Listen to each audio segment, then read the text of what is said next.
Linkzinho. Já cobrei o linkzinho no Zap, hein? O final de Boku no Hero está patético, e muito. Moleque. Discordo completamente do linkzinho. Eu vou quebrar ele na porrada quando encontrar com ele. Tá, o desafio aí, linkzinho. Dia a dia de falar sobre Boku no Hero. E, nossa, hoje eu vou falar com ódio no coração. Hoje eu acabei de ler o capítulo do 422. Quase chorei. Um dos melhores capítulos de Boku no Hero. Emocionante. E me vê essa Nagatoro maldita falar merda de Boku no Hero. Eu era um dos influenciados, até que eu decidi ler o arco final. Muito melhor do que todo mundo falou. Tem problema? Tem um monte. Vou fazer um vídeo detonando os problemas do arco final de Boku no Hero. Mas tem muita coisa boa, pelo amor de Deus. Nagatoro, eu vou te quebrar na porrada. Tamanha decepção. Link, eu não gosto quando você fala mal de Boku no Hero. Eu recomendaria que você não assistisse esse vídeo para não sair com ódio. Jovens, não esqueçam de se inscrever aqui no canal, por sinal, porque a gente acabou de bater 100 inscritos recentemente. Então, não esquece de ajudar a gente aqui na nossa jornada pro 200 mil, beleza? Tendo dito isso, eu sou o Link e eu tenho um canal de anime, jovens. E, pois é, eu parei essa semana pra poder ler um pouco. Ler especificamente os capítulos que estavam faltando pra eu ler de Boku no Hero. Fui tentar ler o bagulho e eu lembrei porque eu não acompanhava semanalmente. Eu queria, inclusive, começar esse vídeo aqui, jovens, perguntando pra você. O linkzinho tem mau gosto, é por isso que eu não li. Porque puta que pariu, tem tanta coisa legal nesse arco final. Melhor do que muito mangá aí, hein? O que você que tá assistindo esse vídeo aqui tá achando da fase atual do mangá? Você tá achando bom? Ruim? Independente disso, jovens, bom, pra aqueles que não sabem o que tá rolando, nas últimas semanas nós tivemos aí uns... Tá sendo uma montanha-russa. Tem coisa muito ruim, tipo a parte do Bakugou e do Headshot. E tem coisa muito boa, tipo o último capítulo. Os últimos capítulos de Boku no Hero que chamaram muita atenção, né? Foram pro Trend Topics do Twitter e tudo mais, ficaram meio polêmicos, porque já faz algum tempo que nós estamos focando aí o último arco de Boku no Hero na famosa luta tão esperada do Midoriya contra o Shigaraki, né? Onde o Midoriya tava tentando, de fato, salvar por suposto o Shigaraki, tentando salvar o vilão final. Então, porra, eu achei isso bom, tá? E eu vou explicar por quê. A ideia é boa, a execução foi duvidosa, mas a ideia é boa, vou explicar por quê. Valeu, Crono. Porque a única forma de vencer do Shigaraki era salvando ele. Não importa o que eles fizessem com o Shigaraki desceu o cacete. Mas foi o fato do Midoriya ter tentado botar algum senso na cabeça dele, enquanto... Gente, o Midoriya não tava passando a mão na cabeça do Shigaraki e falando, tá tudo desculpado, tá tudo ok. Não.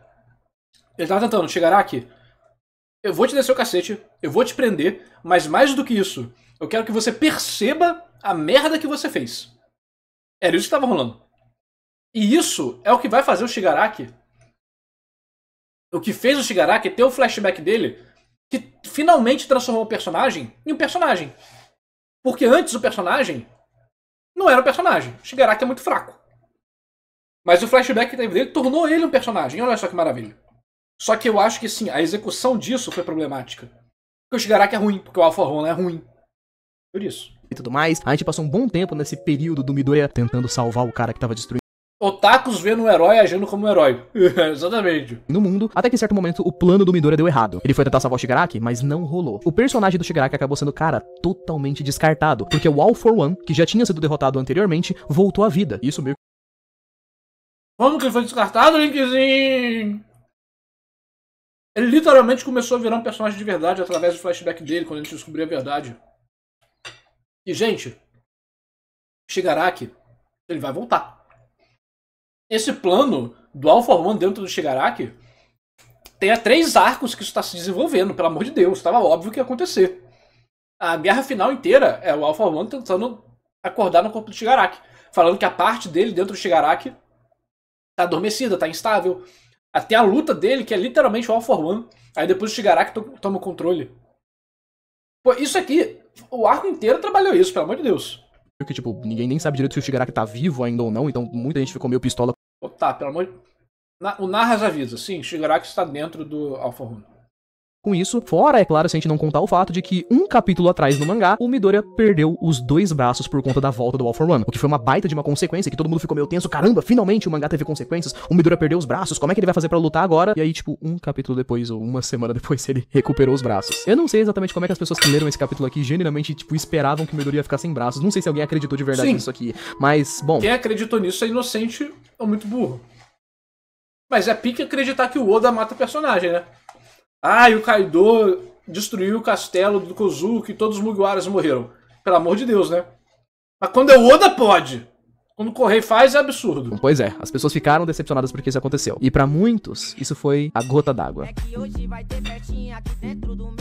Cara, uma das coisas que eu mais gosto de acompanhar em história shonen de forma geral é justamente essa questão das consequências, sabe? Além da questão das batalhas com poderes e das porradinhas e tudo mais, o perigo e a tensão rondando uma história de shonen pra mim é sempre uma das coisas principais que precisa acontecer pra poder dar experiência às lutas. Consequência é uma coisa que acontece quando algo dá errado. E se as consequências... Literalmente a Eren apareceu vários capítulos antes, com um chifre, falando que queria ajudar.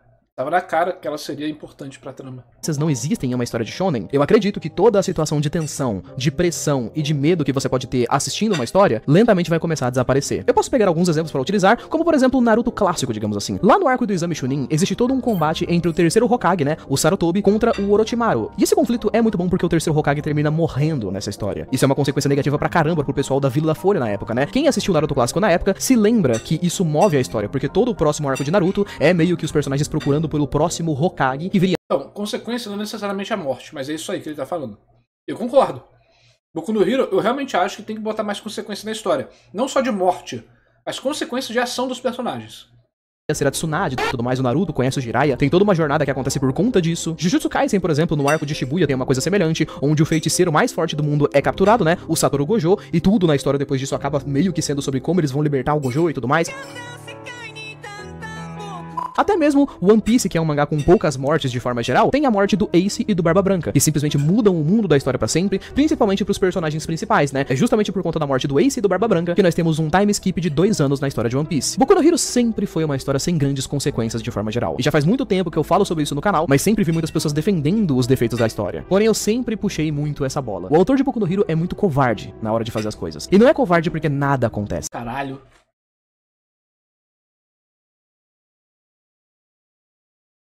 Caralho, chamar um autor de covarde. Linkzinho, tu já fez mangá, Linkzinho?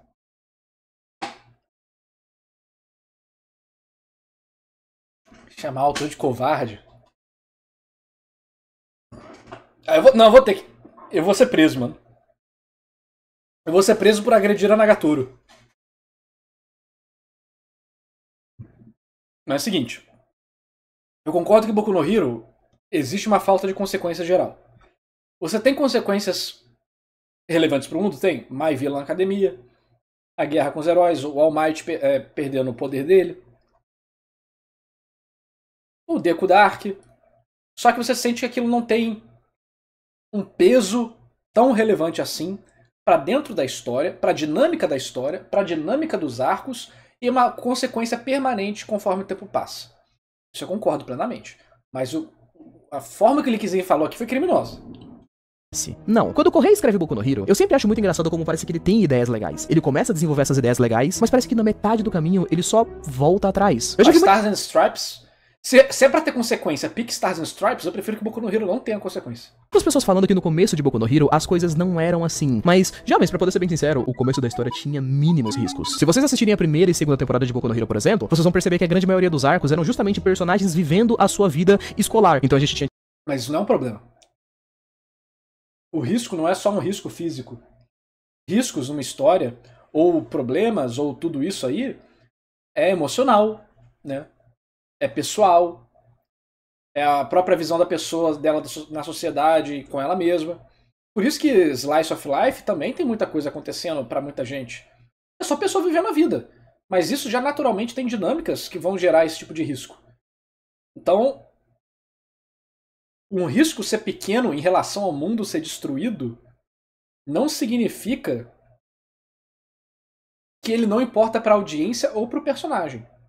Tipo, boa parte da história sendo os personagens interagindo um com o outro, ou então eles estudando pra poderem se tornar heróis no futuro. Nós temos até mesmo um arco de um torneio, né, que é uma competição onde alunos vão enfrentar outros alunos. Claro, a história conseguia desenvolver lutas interessantes e tramas interessantes na época, justamente pelo fato de que não existia risco verdadeiro, tipo, tem uma luta do Midoriya contra o Todoroki. A gente sabe que nenhum deles vai matar um ao outro, porque é um torneio, tipo, não sendo até a morte. E mesmo que a gente tenha danos pesados físicos que pudessem ser feitos aos personagens, eles podiam só ser curados depois. Então a parte interessante da gente acompanhar até certo momento ali, era literalmente porque a gente tava conhecendo o mundo, conhecendo o universo de Boku no Hero.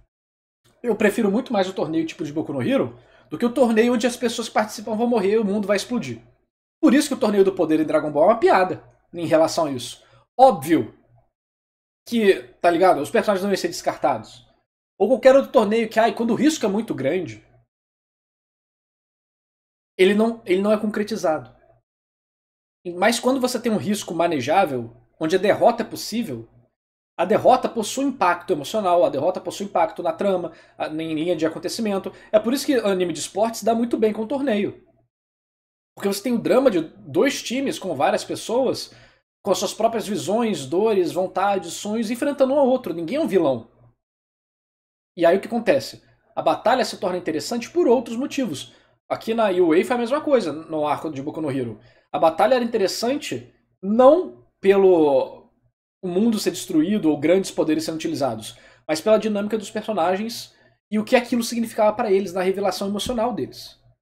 Hiro, conhecendo a trama de certos personagens. A luta do Midoriya contra o Todoroki, por exemplo, ela era muito interessante porque a gente tava conhecendo o personagem do Todoroki, vamos supor. A partir do momento onde a história começa a ter que ter riscos, é quando... O drama emocional, eu acho que é mais o drama emocional, mas tá envolvendo como o personagem tava sendo conhecido pelo público. Ela começa a falhar. Pra mim, visivelmente, o arco da guerra lá, que a gente teve com o Shigaraki, por exemplo, né, que foi a última temporada do anime, o arco do Midoriya Dark, né, que ele fica emo e tal, e o arco da guerra final que tá tendo agora, são o maior exemplo de como o criador da história de Boku no Hero é covarde em certas formas. Vamos...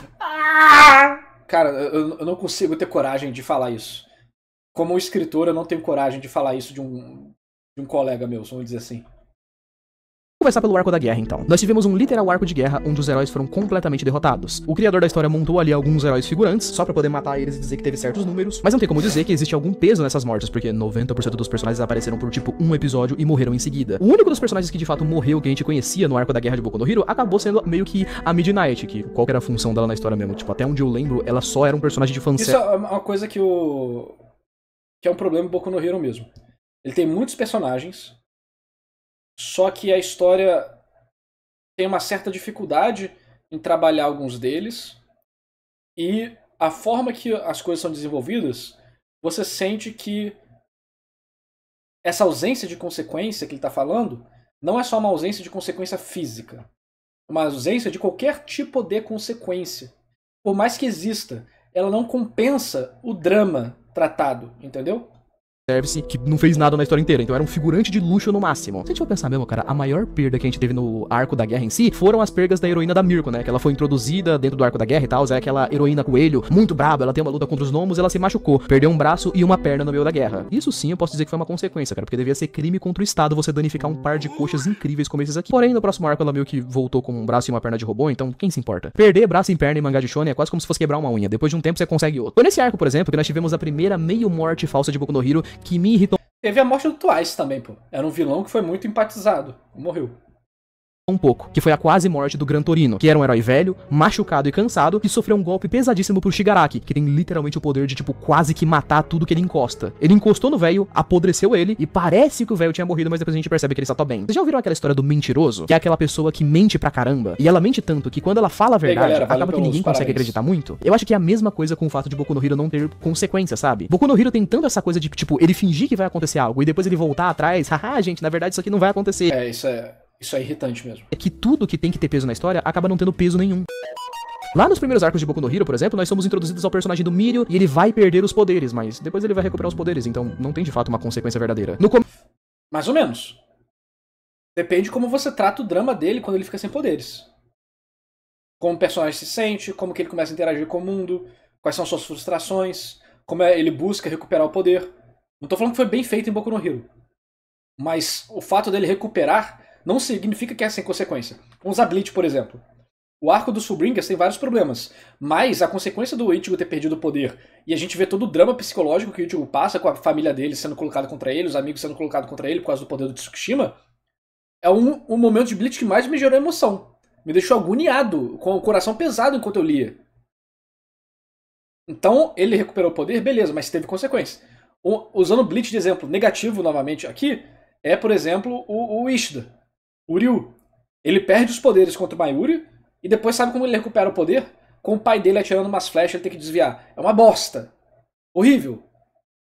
Mas pra você ver que recuperar o poder não é necessariamente um indicador de qualidade. Como a maioria das coisas numa história. No começo da história, nós temos toda aquela questão de que o Midoriya não pode se machucar muito, porque se ele se machucar demais, ele pode perder a habilidade de usar os braços e tal. E ao longo de 4 temporadas, 400 capítulos, isso só não aconteceu. Existe até um momento na história onde o All Might tenta treinar ele pra usar chutes, porque ele tá com os braços... Ele usa chutes durante um bom tempo durante a história e evita usar os braços. Zoados, e ele não vai mais poder usar socos e tal, mas não, na verdade ele continua usando soco na história toda e nada acontece. O próprio... Não, ele fica durante um bom tempo, por exemplo, o arco do Gentleman, ele só usa o peteleco. Ele não usa soco. Ele usa peteleco e chute. Arco onde a gente tem o famoso Midoriya Emo, né? O Midoriya das trevas, digamos assim. Cara, esse é um arco que... E assim, o braço dele tava fraco, mas ele foi ficando mais forte, né? Poderia ser melhor trabalhado? Sim, tudo poderia ser melhor trabalhado. Mas esse é um não argumento, né? Tudo pode melhorar. Tem argumentos tão bons pro Midoriya se separar da escola da UA que eu só não entendo como o arco deu errado. O mundo estava um caos. A escola da UA estava... não foi o All Might, né? Ele verificou essa habilidade através de outras pessoas. O All Might só bateu palma. Sendo utilizada como um lugar para refugiar os cidadãos inocentes. E o Midoriya era simplesmente o maior alvo do All for One e dos vilões. Então ele tinha que ficar longe. Porque se ele ficasse na escola, o All for One podia tentar invadir a escola. Sendo assim, ele ia colocar a vida de pessoas inocentes em perigo. Mas aí os amigos do Midoriya aparecem, falam pra ele voltar, ele aceita voltar e... Não é falam pra ele voltar, ele aceita voltar. Tira toda a classe dele versus ele. Tem capítulos de batalha deles. E eles não tentando se machucar e gerando uma estratégia pra fazer o Midoriya parar porque ele tá surtado. E eles têm que fazer o Midoriya ter um choque de realidade pra ele entender que ele não é o culpado e nem merece ficar sozinho. Na hora de voltar pra UA e tal, dava pra ser melhor? Novamente, dava. Também acho que poderia ter tido uma resolução melhor e mais interessante. Mas o fato dos amigos irem atrás dele porque ele tá mal e ele ter que tomar o choque de realidade pra ele entender que ele não é o culpado por tudo isso, foi bacana, pô. O negócio é que tá envolto de muita coisa negativa. Pra mim, a pior parte dessa saga aqui é a revelação do traidor. Achei horrível, horrível. Ele vai pra escola da UA e fica lá, mesmo sabendo do risco que tem. E acontece alguma coisa porque ele volta pra lá? Não acontece nada. O último arco tem mais e mais coisas que acontecem nesse mesmo estilo. Eu não consigo confiar no autor nem mesmo pra poder me passar a ideia de que um vilão é muito imponente, cara. Eu já falei isso em 500 vídeos, mas o vilão no final da história... Eu acho que todos os vilões de Boku no Hero são escrotos. São muito fracos. O único vilão que eu gosto de Boku no Hero é o Stein. Olha, pra poder ser bem sincero, cara, o All for One em si, nossa, que vilãozinho meia boca, cara. Sempre achei. Ele tem uma cena legal e o resto é um personagem descartável. Ele não tem presença. Cara, ele teve presença uma vez. Depois ele virou uma piada. Horrível. O passado dele é interessante. Mas deve ser um dos grandes vilões. Dos grandes vilões, é o pior. Ele é pior do que o Aizen, ele é pior do que o Madara, ele é pior... Até do que o Barba Negra. E o Barba Negra mal aparece na história de One Piece. Ele é pior do que o Ashura de Soul Eater. Ele é pior do que as bruxas de Soul Eater. Ele é o pior grande vilão da Shonen Jump, na minha visão. É impressionante como é um personagem que ele tem, tipo, mais de 100 anos de idade. O cara tem 535 milhões de individualidades. Vocês têm noção de que Boku no Hero nunca teve um time skip, né, jovens? Todos os personagens principais da turma da 1A, eles são da 1A, primeiro ano do ensino médio. São um bando de moleque de 15 anos. E até o momento atual... Tem uma parte legal, tipo a Batalha do All Might. Mas fora isso, o personagem puxa demais. O All for One não conseguiu derrotar um desses moleques. Ele teve uma luta lá contra o All Might, se eu não me engano, onde o All Might tava usando uma armadura de metal e tal. Muito interessante até, a luta não foi zoada, mas ainda assim, mano, o All for One não conseguiu derrubar o All Might quase morto com uma armadura de ferro. O que adianta? Aí o linkzinho tá passando fake news, né, cara? Durante essa batalha, o All for One estava indo em direção ao Shigaraki pra unir com o corpo dele, enquanto o corpo dele, a cada segundo que passava, retroagia no tempo, até o ponto dele virar um bebê.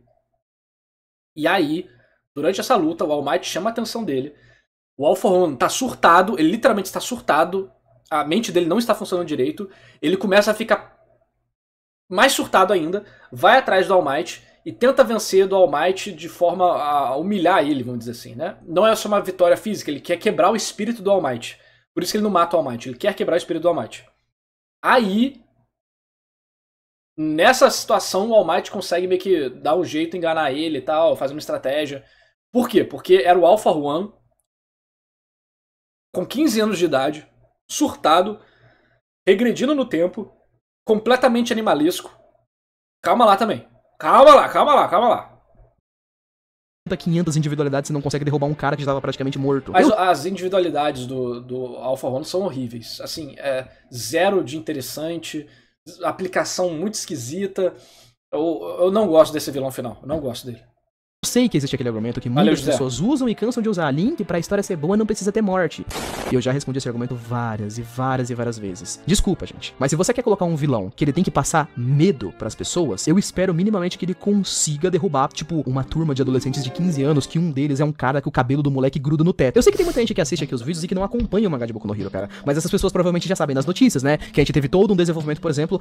E as pessoas que não acompanham o mangá veem um vídeo do Linkzinho e ficam comentando na internet, repetindo tudo que o Linkzinho falou sem verificar. É isso, Linkzinho. Nós iremos cair na porrada. Lá no comecinho da guerra pro Bakugou morrer. E foi uma morte genuinamente interessante. Só pra, tipo, alguns capítulos depois, ele voltou vivo. E sabe o que é engraçado? É que ele voltou vivo pra poder ter uma grande luta e uma vitória contra o All for One. Então o Bakugou foi pica, né? Tipo, ele foi meio que o cara que derrotou o All for One. Normalmente é o All for One surtado, nerfado, criança e com o All Might atrapalhando. Porque o All for One morreu, entre aspas, ali na luta contra o Bakugou, mas agora ele voltou e tá lutando contra o Midoriya. Então, assim, o Bakugou... Que era... Não, porra, não. Que voltou por nada, entre aspas, ali na luta contra o Bakugou, mas agora ele voltou e tá lutando contra o Midoriya. Então, assim, o Bakugou meio que voltou por nada. E aí a... Não, porra, não, o Linkzinho tá maluco. O All for One queria se conectar com o Shigaraki pra juntar os dois corpos e virar uma ameaça. O objetivo do Bakugou ali era: não vou deixar o Shigaraki e o All for One se encontrarem. E ele conseguiu fazer isso. Se eles tivessem se encontrado, a história acabava ali, vamos dizer assim, né? Ele ia vencer. Mas o Bakugou consegue impedir. Então ele não voltou por nada. Ele foi o responsável por tirar a carta na manga dos vilões, vamos dizer assim. E agora o Midoriya tá contra o Shigaraki, que no momento que ele ia salvar o Shigaraki, lembrando, a gente descobre o passado do Shigaraki verdadeiro e o Midoriya, ele percebe que ele não pode perdoar o Shigaraki, mas ele precisa, para vencer o Shigaraki, ele precisa fazer o Shigaraki reencontrar a humanidade dele. Uma coisa que heróis fazem, inclusive. Ele vai prender o Shigaraki, ele vai dar ser porrada no Shigaraki, mas ele precisa fazer com o Shigaraki pra vencer dele. A única forma de vencer o Shigaraki é fazer ele reencontrar a humanidade dele. E pra isso ele tem que descobrir qual que foi o ponto que transformou o Shigaraki no vilão. E o ponto que transformou o Shigaraki no vilão é o que a gente vai ver no flashback dele. Só que quando ele vai fazer isso, o All for One que estava dentro do Shigaraki, que tem, durante vários arcos, a gente tem isso, durante esse arco, eles mudam de personalidade várias vezes. O All for One aproveita a rachadura para tomar controle do corpo. É isso que acontece. Mas o All for One queria só acordar o eu dele no Shigaraki, não fundir os dois. Eu posso estar enganado. Faz tempo que eu li. Mas na minha visão, eles iam se fundir de alguma forma. Ele ia acordar o eu dele lá e eles iam se fundir de alguma forma. Então, essa era a minha perspectiva da história. Posso estar enganado, posso ter interpretado errado, ter confundido alguma coisa. A partir do momento que o All for One volta, ele já volta sendo pesado, né? Arrancou os dois braços do Midoriya. Pra um capítulo depois, os braços do Midoriya voltarem. Eu juro pra vocês, o último arco de Boku no Hero... Não foi o All for One que fez isso, né? Foi porque o Midoriya ele tava conectado com o Shigaraki e o tempo na mente tava passando diferente. E aí o Shigaraki destruiu os braços dele. Ele tá conseguindo me fazer desgostar até das coisas que eu mais gostava dentro da história, cara. Fica complicado de dizer que a história tá interessante. Pelo menos minimamente interessante. Mas enfim, e vocês? O que vocês estão achando do arco final? Eu acho que você cometeu crimes inomináveis. Inomináveis, Linkzinho. Eu vou ter que te citar formalmente no meu vídeo de Boku no Hero. E te cobrar ao vivo. Vou fazer um vídeo indo pra São Paulo. Vou te cobrar ao vivo, mano. Só isso que eu posso dizer.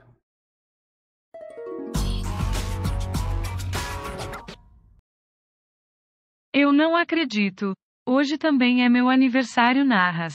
Estamos conectados. Valeu, Master Z. Parabéns pra você, cara. Muitos anos de vida, felicidades, tudo de bom. O